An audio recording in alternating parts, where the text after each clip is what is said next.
Well, welcome to the Sword and Staff Revenant. I'm your host, Coleman Barber. I'm one of the elders at Proclaim Church in Bonner Springs, Kansas. I'm also, pertinent to this, the administrator at Proclaim School, which is a classical co-op that we run out of our church as well. And joining me back on the podcast today for a special bonus episode, Lou Part 2 is what I'm calling it, Dr. Louis Markos. Hey, As a reminder for those who haven't listened to our previous discussion, Dr. Markos is a professor at Houston Christian University, where he teaches courses on C.S. Lewis and Tolkien, mythology and epic, and a lot about what we're talking about today. He's published many books, even more than I realized in our first podcast. I went and I kept looking, and I was like, wow, there's just a bunch. So he's published a lot of books, but the one we're talking about today is coming out on April 29th. It's called Passing the Torch, an apology for classical Christian education. There's where it's at right there. I got all kinds of bookmarks. My wife's bookmark is in there as well because she's working her way through it also. So, but I'll talk. I'll stop talking here. Lou, why don't you give yourself an introduction as well? hello. My name is Lou Markos, professor of English and scholar in residence at Houston Christian University, where Coleman, I'm just finishing my 34th year of teaching. For probably the last 20 years, I've been all over the country speaking for classical Christian schools and classical Christian conventions, ACCS, SEL, Memoria Press, so many of them. And whenever I could, I would bring my kids with me when they were young. And now my son teaches at a classical Christian school near San Antonio, Texas. My daughter teaches at a classical charter school near Dallas, Texas. So we're a classical family. And I've been thinking about this book for the last 10 years, trying to figure out the approach that I wanted. But I tell you, I knew how important classical Christian education was. Then along comes COVID. Then along comes the crazy transgenderism, DEI, all of this stuff. Everything that happens just tells me more and more how absolutely necessary classical Christian education is. So this was probably 10 years going in my mind until I finally got it down, and I'm really excited. I did it with InterVarsity Press. They also published my From Achilles to Christ, my From Plato to Christ. In September is going to be From Aristotle to Christ. And all of those books are what we call bringing Athens and Jerusalem together, our Judeo-Christian and our Greco-Roman. And when you bring them together, you get the best of what we call classical Christian education. So lots of what I've written and what I teach has kind of found its way into this book. And I'm really excited about it. Yeah. Well, thank you again for sending me an advanced copy here. And I think you said before we actually started recording, you said this is the first interview on the book, right? So It is actually, yeah. So this is really good. The this book is a sword actually and comes staff out at the scoop. end of April, but it's Yeah. available to pre-order now on Amazon. I've been slowly sending things out. I even did a little 6-minute overview that I put up on my YouTube channel because I really want to start pushing now. Because again, I just think it's important. People need to know about this and what it means and what it's not just what its vision of education is, but what its vision of man is, what it tells us about who we are as creatures created good in God's image, but fallen and in need of salvation. You need to understand who we are before you can understand what it means to educate us and what it means to pass down the tradition from generation to generation. So I'm very passionate about this one, Coleman.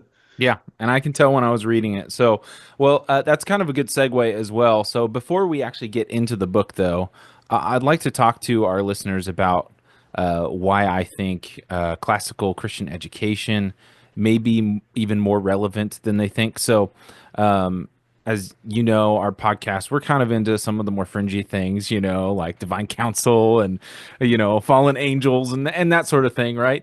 And so you may be listening to this and going, okay, well, like Christian education, how does this play in? But I think it really does.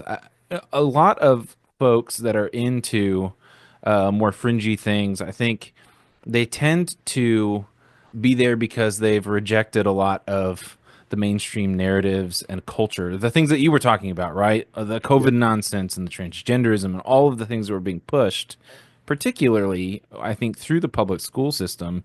And a lot of people realized that at 2020 COVID times, but the culture has actually been affected by those things for a much longer time and affected by deeper roots.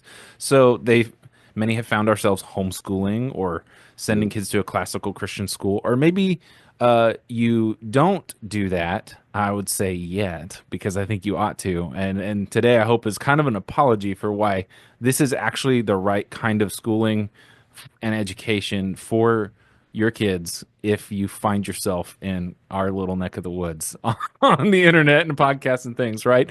So, why do you think then that classical education is a good fit for those who are countercultural in today's day? I'll tell you, this struck me, I don't know, maybe 10 or 15 years ago. Every year I used to take my kids when they were growing up, and even now, to the Renaissance Festival. I'm sure you have one somewhere near where you live. And it only struck me after attending for 5 or 7 years. I looked around at the other people at the festival and I thought, my Lord, I would disagree with these people about everything: politics, theology, religion, marriage, gender, sexual. And yet they're there. And Coleman, it was, the light bulb effect. And I thought, these people are hungry for what the Middle Ages. Well, first of all, if you go to a Renaissance festival, you can tell the boys from the girls. That's one thing, okay? It actually emphasizes masculinity and femininity, but it also emphasizes goodness, truth, beauty, hierarchy, a place where you have meaning and a role in society, and you're not this crazy autonomous individual who just remakes yourself every 5 days. And it suddenly struck me that I think a lot of Americans are hungry for this, but they don't know they're hungry for it. They Hmm. read Lewis and Tolkien not knowing that they're being taken to a medieval place. And Hmm. Coleman, let me just tell you what a classical Christian school is. A classical Christian school is what Jesuit schools used to be like when they were worthy of themselves, but from a more evangelical Protestant point of view. That's basically what it is. We're Yeah. going back and reading, all the medievals to learn how to do this properly and to find that it is in no way incompatible with the great reformers and things like that. This is the education. The Jesuits have gotten so theologically liberal now. It's crazy. They've destroyed themselves. But a lot of Catholic schools are going back to their classical roots. It's happening Mm. slowly, but it's very, very exciting. And we're realizing that this is the kind of education that develops the full person: head and heart and soul, virtue, intellect. All of that stuff is brought together. It is about shaping virtuous, morally self regulating citizens. It's what public education was supposed to be about, but it's really abdicated its role. And I hate to say this, Coleman, but a lot of just regular, everyday Christian schools, whether they're Baptist or Presbyterian or what, a lot of them are not that different from government public schools. Yeah. They're like a public school with chapel. And Yeah. I'm not trying to make fun of them. They just haven't thought through what they're doing. They've just bought in to the pedagogical ideas that go back to John Dewey instead of trying to really ask themselves the tough questions about, what is the nature of man and how do you educate us and what is our function and role in passing down the tradition. So, and it's crazy, but it's sometimes very difficult to transition a private Christian school into a private classical Christian school. People resist. They don't understand the importance of what we're doing. So that's why I kind of offer both a vision and a little bit of brass tacks in my book to give the full scope of what we're trying to do and why it's so important and why, it's worth the investment in our young people to do this properly. Yeah, no, that's good. You were talking about the difficulty of transition there. I think um, some of that is probably the conservative impulse that most Christians have, which is normally a pretty good thing.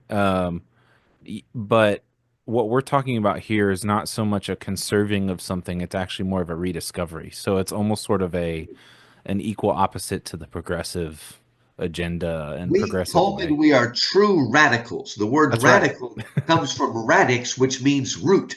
We are the people that are going back to the root of what education truly is. Back to Plato and Augustine and so many people. What built or made our founding fathers was this kind of an education, often delivered from home in many cases. Yeah. No, that's great. So if you want to be a cultural radical, you need to be doing classical. That rhymed, so you can use that Yeah, I like somewhere. that. So, all right. Well, hey, let's jump into the book here. Your book is split up into it's three parts, or three sections, I suppose. You've got a part one and a part two, but you also have an introduction that's really important. So for anybody who skips things in the front before you get into, the other parts, don't skip this. This is really important in this book. Um, because in your introduction, you talk about the nature of man. Okay. And you argue a few points there, but maybe this is because I'm an elder at a church, but I tend toward the theological things. So two of your points to me, as I was reading the rest of the book, they seemed to kind of resonate as well. And they all did, but these two in particular did. So, two of the aspects of the nature of man that you highlight are man as incarnational, and I kind of encapsulated that as like enfleshed souls, okay? And Yes. then man as dual, with that, and you already mentioned it, right? This good but fallen nature. So, why do we need to understand these aspects of our nature You in do. order to understand I'll it? tell you. Let's start with one of the best movies ever made. One of my top 10 favorite movies. I wrote a chapter in one of my books on film is It's a Wonderful Life. Great, great movie by Frank Capra. Great movie, bad theology.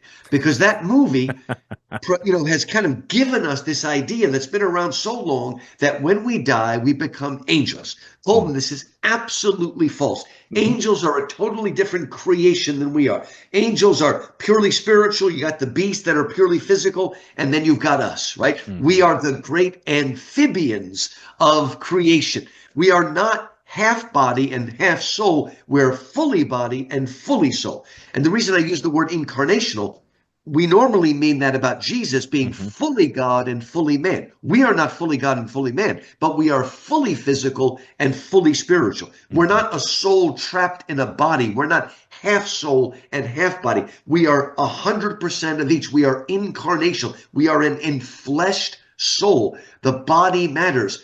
Our body and soul were both created good, and both of them are fallen.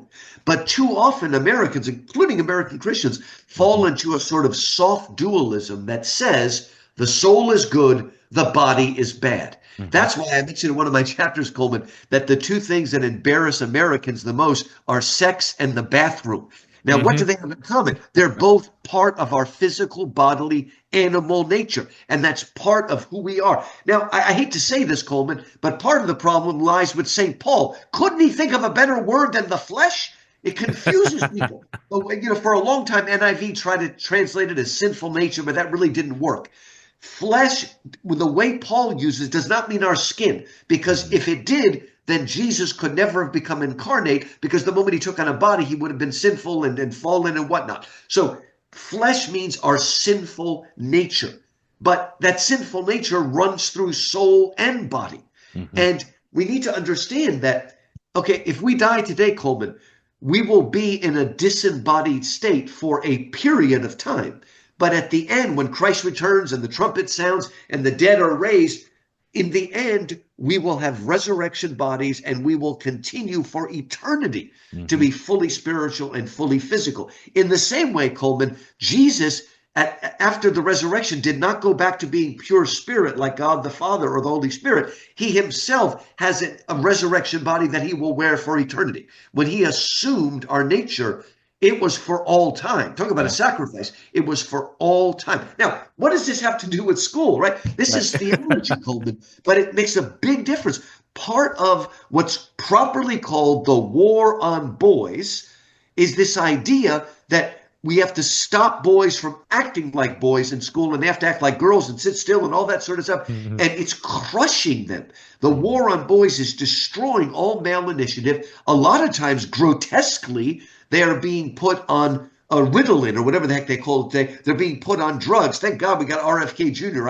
I hope he'll do something about that and others right now. But I mean, seriously, what's happening is a refusal to understand our enfleshed nature. And we see Mhm. the exact same thing in transgenderism, as if Yep. we're some kind of an androgynous soul trapped in a body with boy or girl parts. That is not who we are. It says clearly in Genesis, male and female created he them.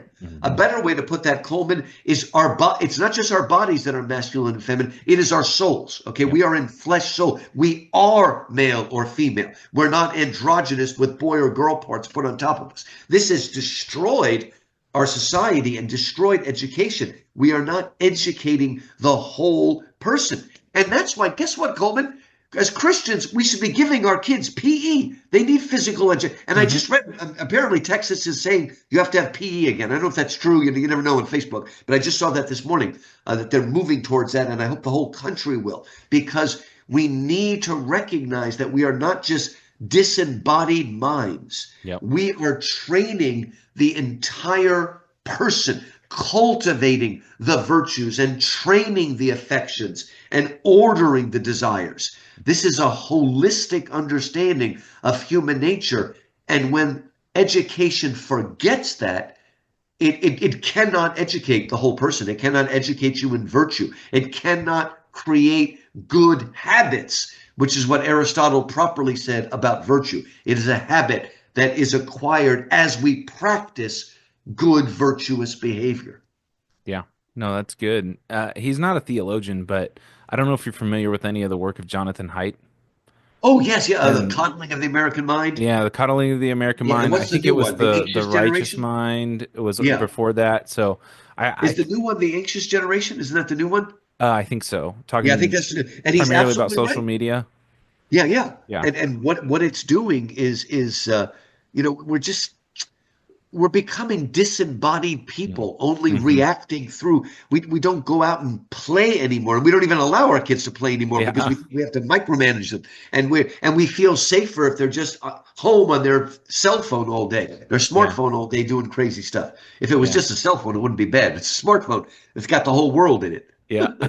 Yeah. I think he is the one who coined like the brain on a stick idea, Mm. or at least introduced me to that, which is what you're talking about. Sort of Yes. the post enlightenment, it's really scientific, materialistic view of man is we're just thinking we're thinking things, right?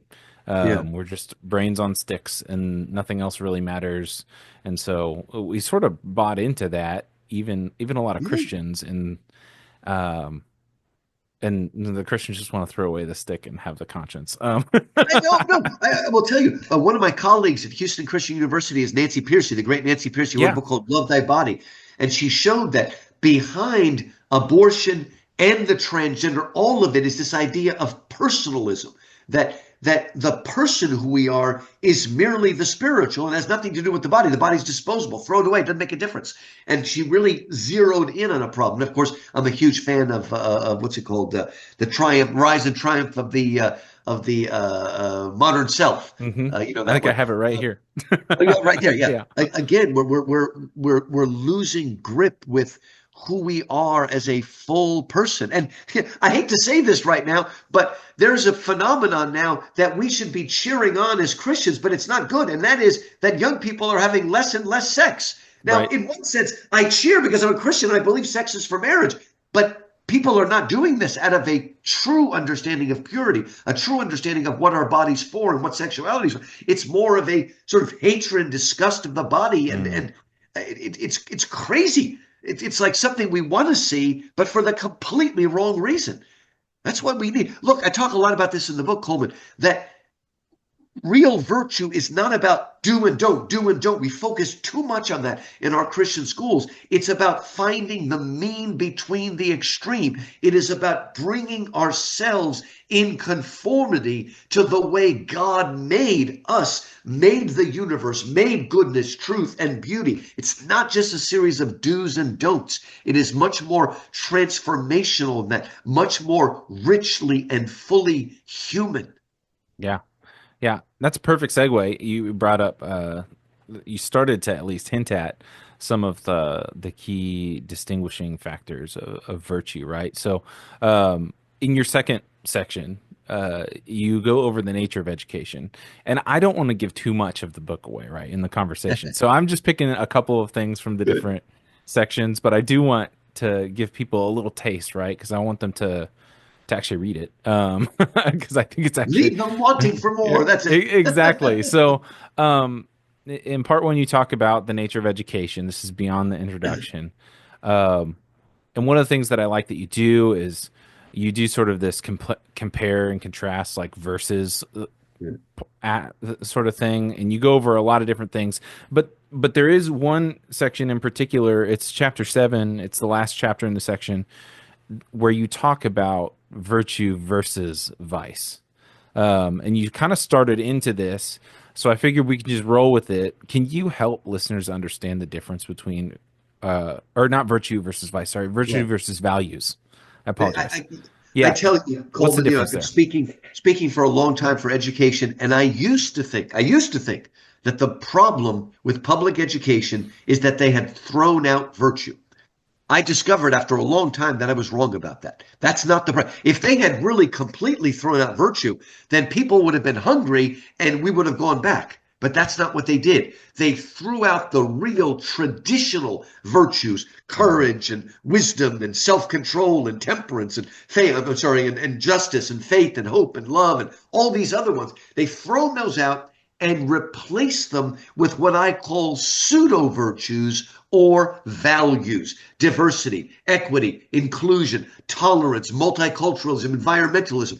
I'm not saying these things are evil. It's good to be tolerant, but these have never been at the center of virtue. These are man made, fashionable things that come and go. They do not change the person. They lead to virtue signaling, they lead to legalism, they lead to Phariseeism, but they do not lead to a transformational change. I mean, hey, if they meant by tolerance, treating everybody with respect because they're made in the image of God and have eternal worth and value, I'd be on board, Coleman. But that's not what they mean. It means I'll overlook your sin if you overlook my sin. Or it means I'm tolerant to everything except what I consider intolerance. Okay? That's mm, not what it means. These values are also negative.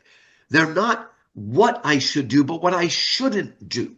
Right? I mean, if environmentalism meant good stewardship, that would be a Christian ideal. mm, But it just means that nature is divine somehow and man is evil. We're the infestation. It's not in any way something that ennobles the human or even ennobles nature. Everything gets broken apart.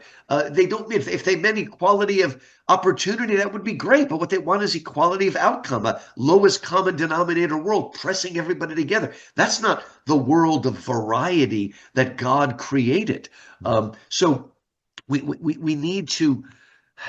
need to ground ourselves in traditional virtues that are linked to absolute standards of goodness and truth and beauty, not things that come and go whenever they're fashionable. And as I wrote this book, Coleman, I looked back at my own education. I kind of grew up in the 70s and the 80s, and my kids went to school in the 90s, and then I teach school kids that went into the 20s.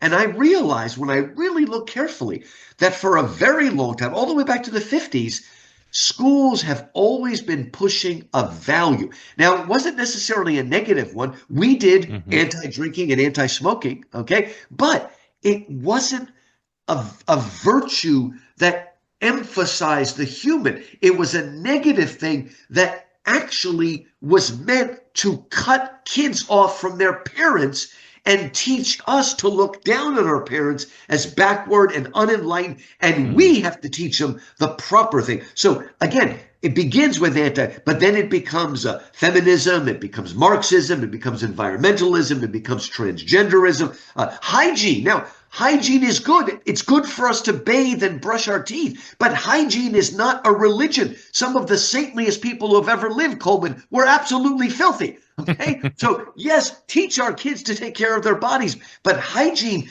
is like a modern religion, right? mm-hmm, In the same way that we, as religious people, whether Christians or even pagans, as religious people, we had rituals to protect us from invisible forces yeah, that were demonic.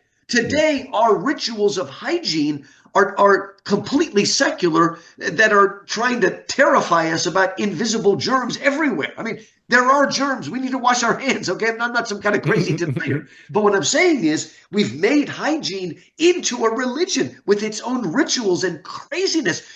We've gotten to a point where we've raised a generation that think that smoking is worse than taking drugs. Okay. Yeah. Now, smoking is, thank God, what was that guy? C. Everett Koop. That guy was my hero. He took smoking off planes. I've always had asthma. I Yeah. can't stand smoking, but it is not the greatest evil ever invented. Mm. Okay. There are things that are much worse than that, particularly the arrogance that we instill in young people to look down on smokers as somehow evil. Okay. Yeah. That's much worse than smoking. But again, values are there to sort of, it's a kind of social engineering, Coleman, I guess is the best way to say it. Hmm. We have chosen a new value and we're going to instill it in people and use it to cut them off from their own parents, their own tradition, their own church, their own pastors, and tie them rather to the government with its own ideal of social engineering. And again, maybe I sound like a fearmonger here, but this is going on, but in a very subtle way. Most of the teachers don't know they're doing that, Right. but that's what they're doing. They're following whatever the new indoctrination is. And it's just crazy. Oh my gosh.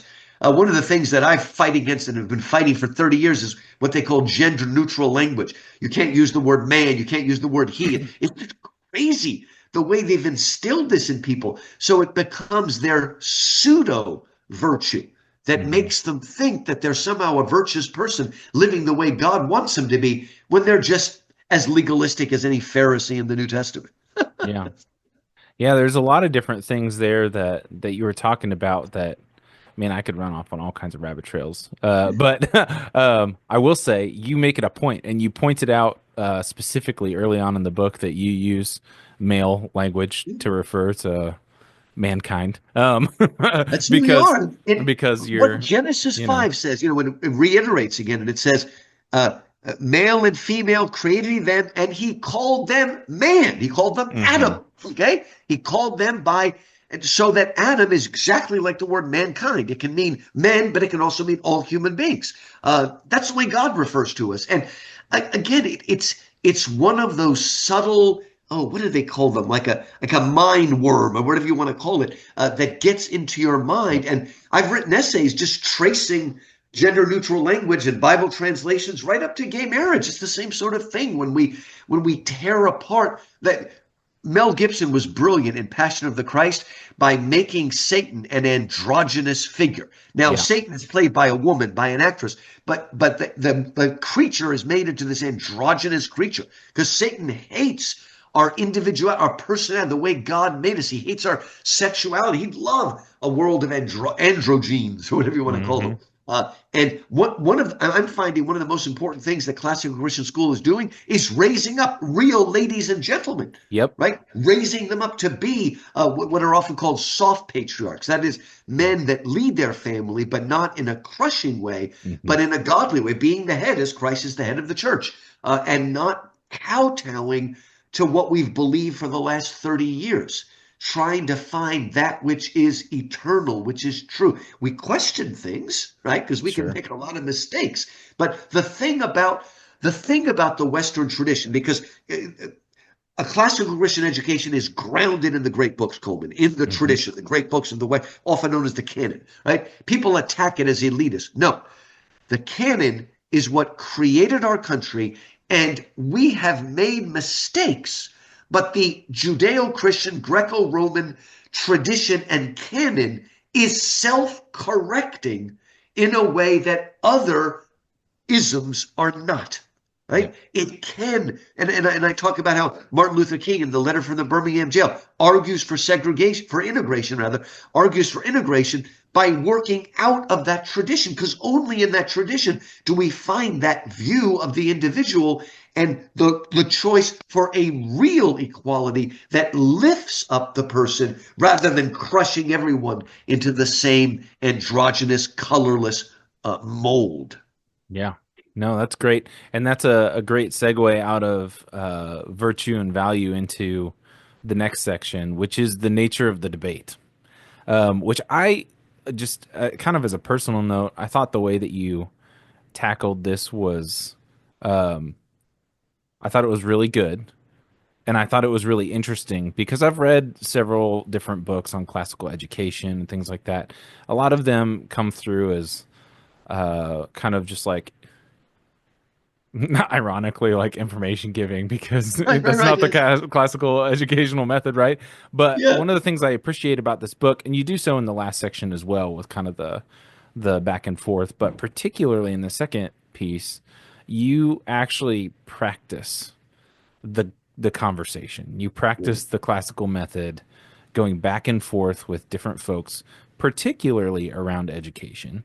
But it's like watching the classical conversation Right. happen right in real time, and so I really appreciated that, and I think it's worthwhile even if you know a lot about classical education, you're totally bought in. I think it's worth reading just for seeing hey, this is what it looks like to actually engage with the conversation. So I wanted to say that.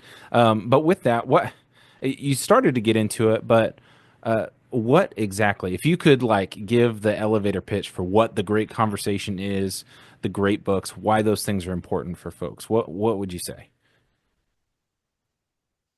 In classical Christian education, we are inviting our students to participate in a great dialogue or a great conversation that goes back to the five books of Moses and the Iliad and Odyssey by Homer and comes forward for the next 3 or 4 thousand years.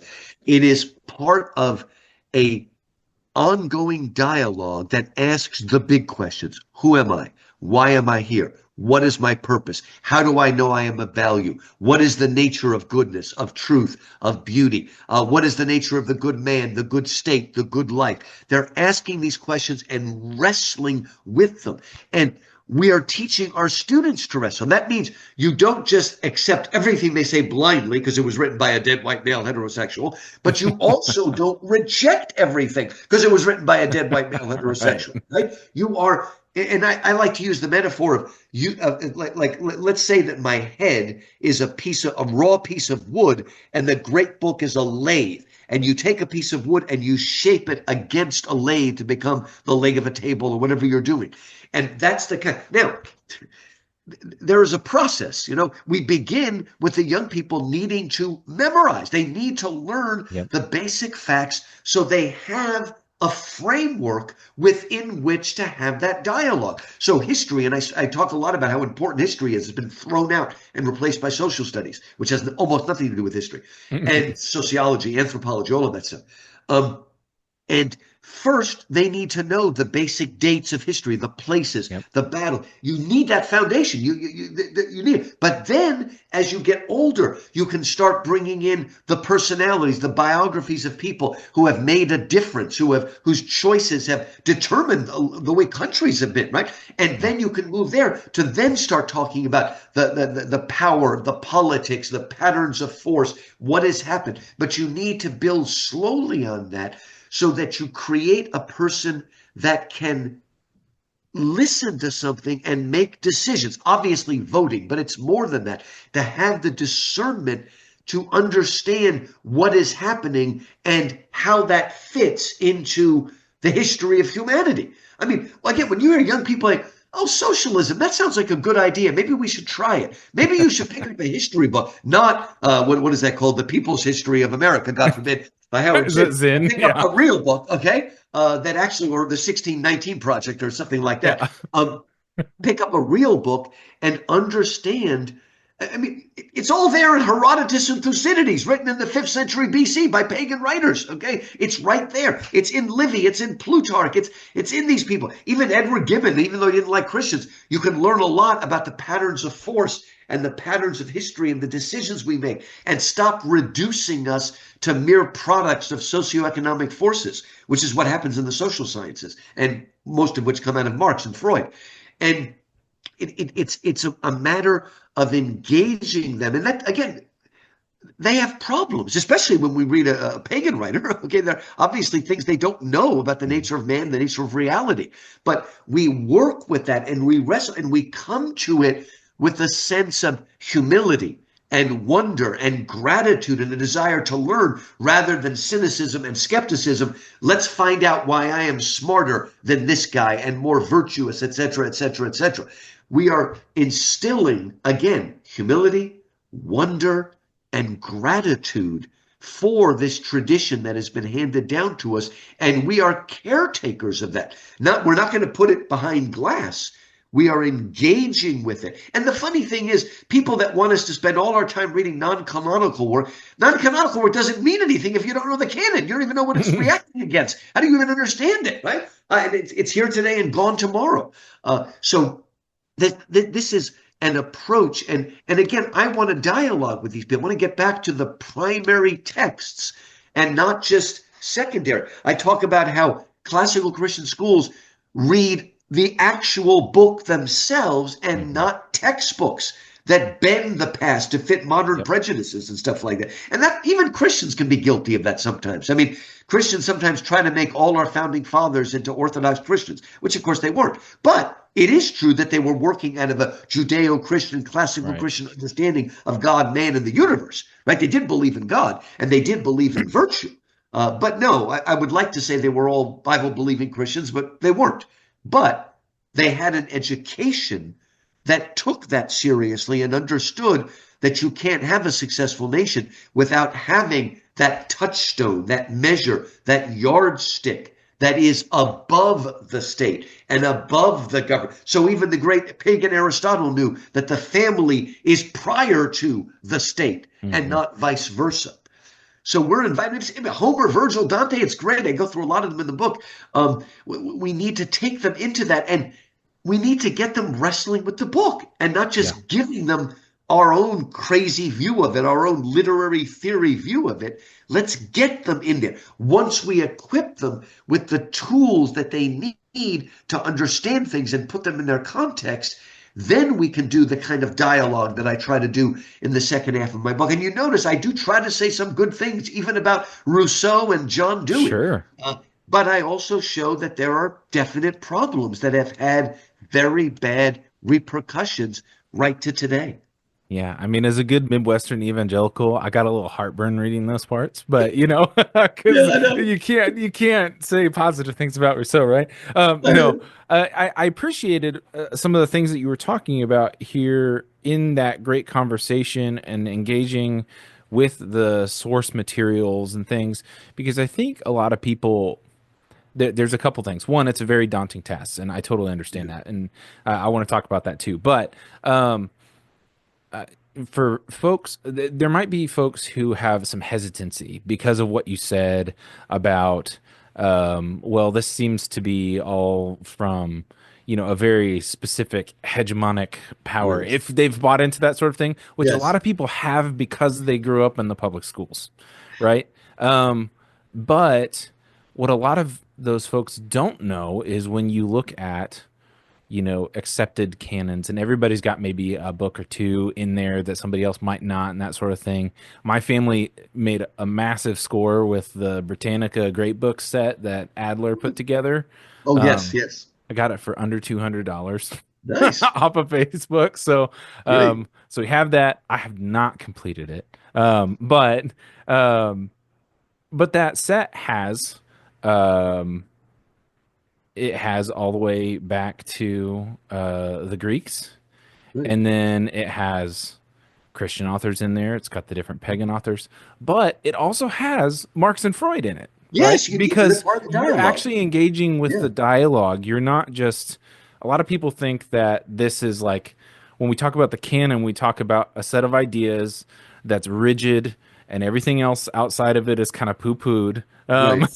But actually, Right. what we are talking about is a real conversation. And like you said, goes all the way back to the first five books of scripture, Right. which if you have that particular book set, the whole first book is about the great conversation Ah, and good. how the Good. how the set is put together. And I know there are apologists for that set. There's apologists for the Harvard 5 foot Right. bookshelf. Yeah. There's apologists for don't get sets, just get the best Well, you could options, right? just buy all the Penguin classics, right? And you've Right, got pretty much. exactly. And Chicago's published most of the classics too. Yeah. Yeah. But in that first book where he's talking about the great conversation, um, he makes comments about things like, "Hey, no, actually, there's stuff that should be here that's not here."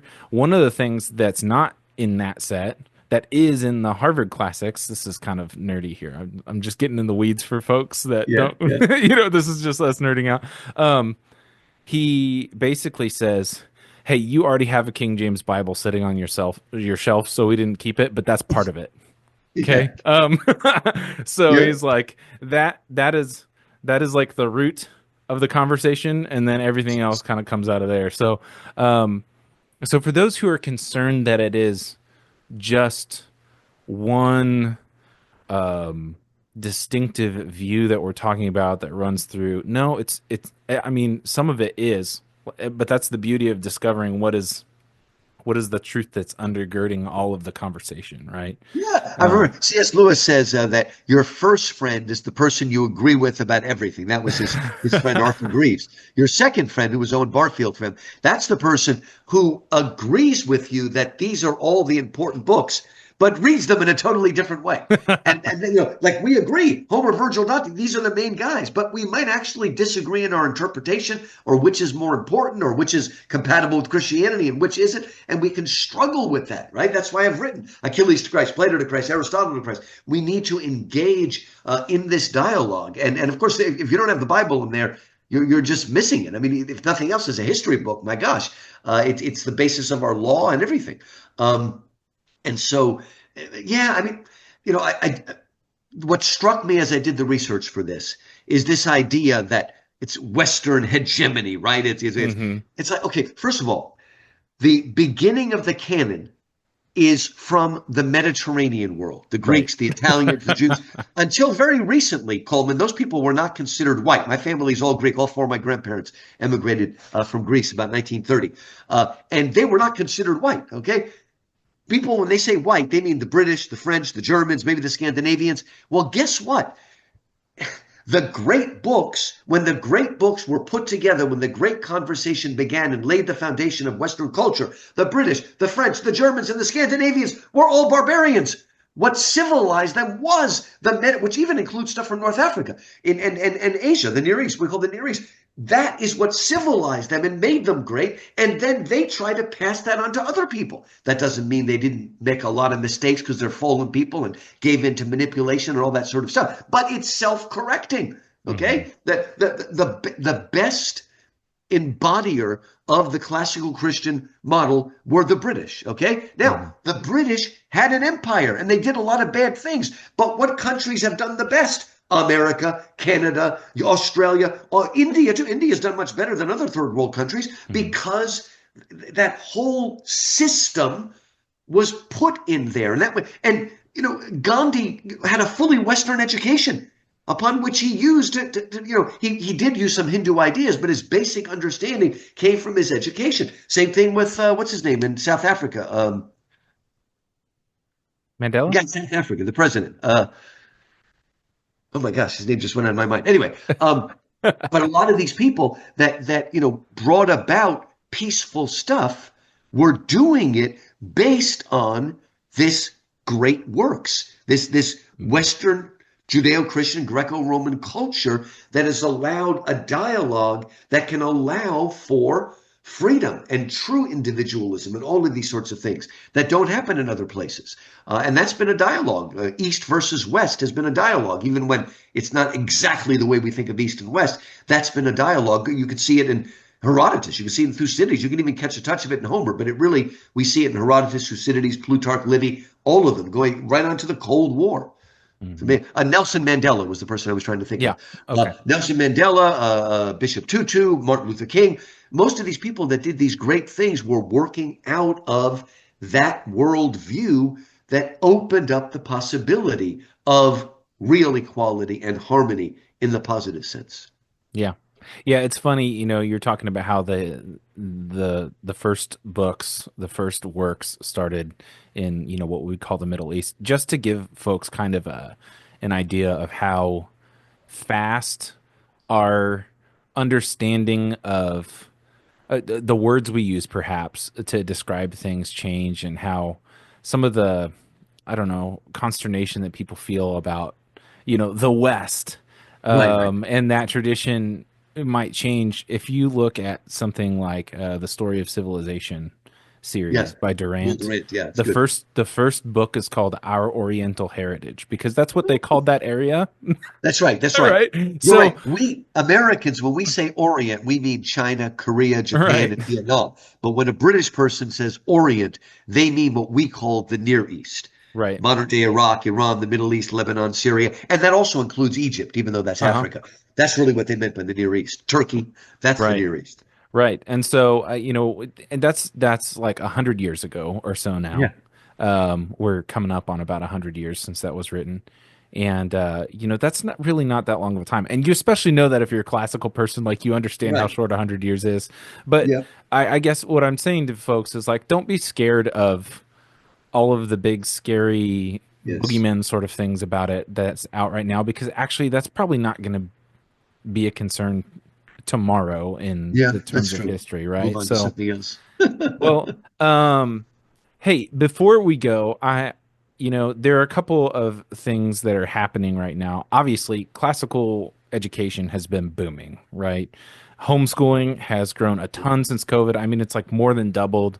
I think it's something like 6% of school age kids are now either homeschool or classically educated or something like that. I just heard that stat, listened to a podcast a couple days ago, I think. So I don't I don't remember. Don't take that as, gospel truth. But Coleman, um I'm going to tell you that God has a sense of humor. And it says Jesus wept. It never says Jesus laughed. But I'm going to prove to you that God has a sense of humor. Okay. God has raised up the least likely people imaginable to preserve the pagan classics. Okay. At the very moment that the so called Ivy Leagues are throwing out the classics, it is the evangelical Christians, the homeschoolers who 50 years ago were Bible only people. They are the ones that are saving. And you've probably heard of a book by Thomas Cahill called How the Irish Saved Civilization, that a lot of the pagan classics were saved in the least likely place in the middle of nowhere in Ireland by these monks. mhm. But God has raised us up. It's like choosing Frodo to save Middle Earth. It's Yeah. crazy. But this is what God is doing.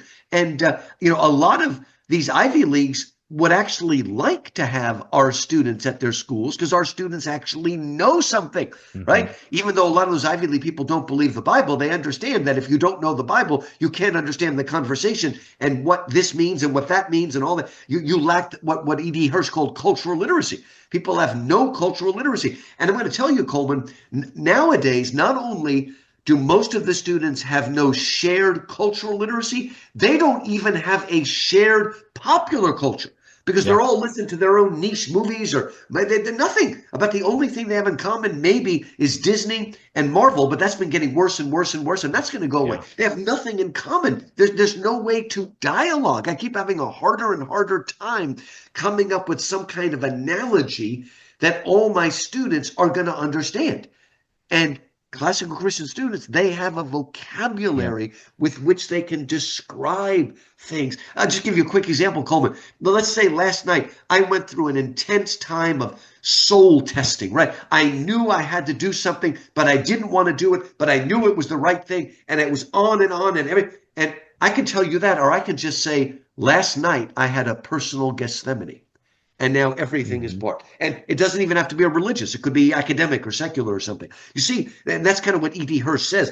That's what cultural literacy. It's a shorthand for describing what's going on, and we're losing that. And classical Christian schools are bringing it back, Yeah. and they're Those going to be in demand yeah. by colleges who want students that actually have a framework for education. Yeah. They want them to dust off the books that haven't been used in their big fancy libraries. Exactly. Yep. Yeah, Yeah. yeah, they were like I don't know if you're a Star Trek person or ever were, but they're like when Picard lands on that planet and all they can use is metaphor. Yes, when the They've got walls yeah. fell. That's so Yes. beautiful.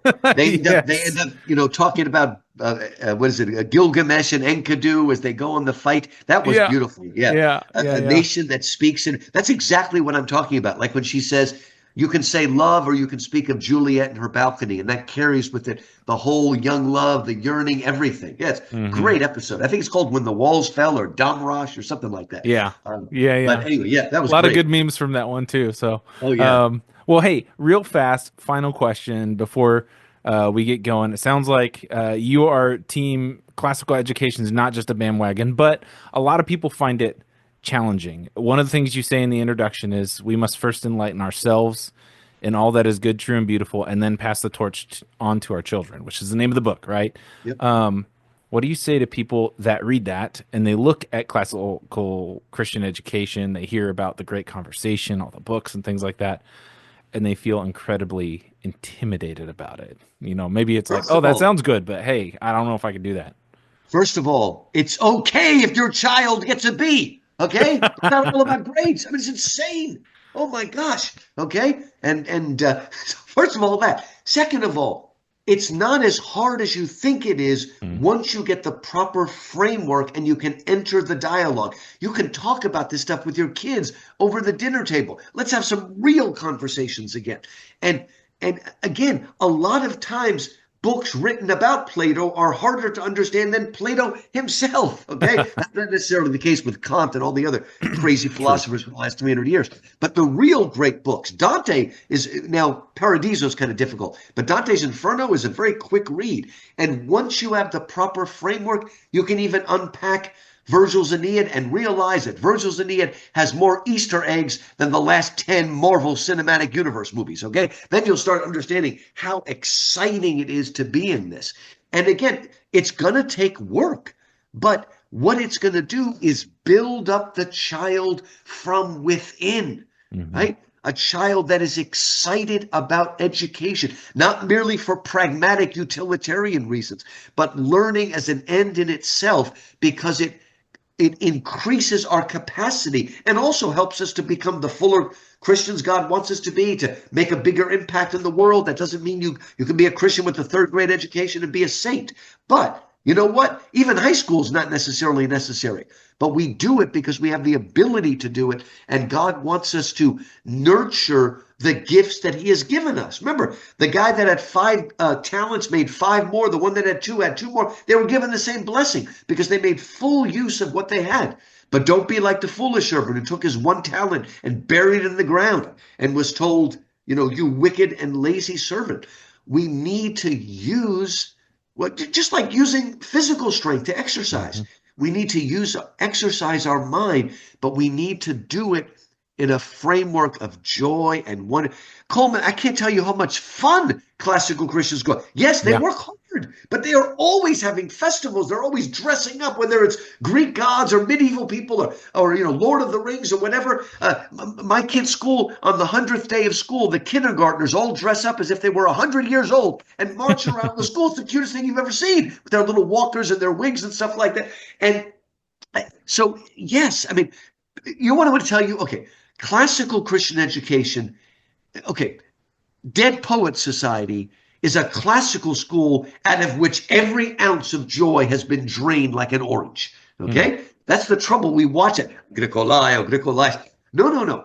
They've got the right education, but they've got the completely wrong spirit. They're not Hmm. inviting students in any kind of dialogue. They're not bringing about joy, wonder, humility, all of those sorts of things. They've lost their favor. They're like a legalistic church Yeah. that's lost its sense of joy in the Lord.